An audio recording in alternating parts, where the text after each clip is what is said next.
ular bizden korkudu. Ular işimizki tuğdak lapildab turgan bir parça rəxtini korkudu. Əsrarlarımızdan onun bilen yipilishidan, nərlərinin onun içide yitilishidan, barcha jasoratlarning onun ostiga yig'ilishidan korkudu. Qapqara qo'llarda uning ap-aq yiplerini yulib baqqusi keladi. Ömçük to'rdak osonli buzib baqqusi keladi. Biroq yerim tushgan bayroqlarning motamdan keyingi javlonidan qo'rqidi. Ular ikki qosh daryosidagi qapoqlarimizdan qo'rqidi. Dolqunlab süzülishidan, o'rkashlab turilishidan, o'chiq ketib ushqunlarga o'rilishidan qo'rqidi.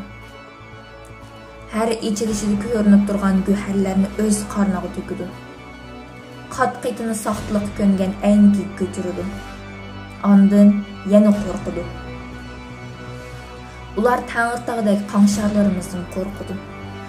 Gençilmay mazmut turishdan, hayvisini yerga urishidan, her tiniqdagi jazo yurishidan qo'rqidi.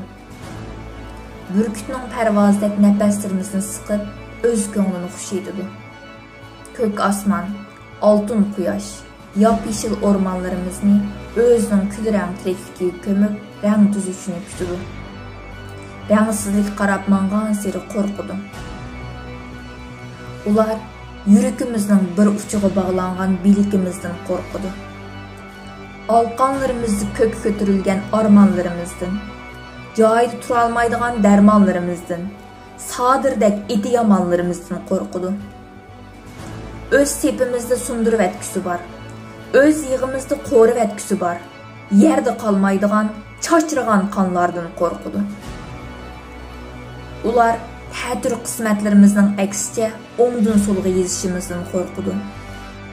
Ular tonimaydigan 32 o'q bilan ularla toniydigan mikrlarni etishimizdan, döttükning payzini sürmay aqlning tegi yetishimizdan qo'rqidi. Ramkalarning ichiga solab qo'yib barmaqlarımızın soldan o'ngga yazdırmakçı buludu. Süratdek güzel, yürekdek çoğunqur qamuslarımızdan bir uyku bilen tamdırmakçı buludu. Közü yetmeydi, korkudu. Korkma hasretten. Asli, ular bizden korkudu.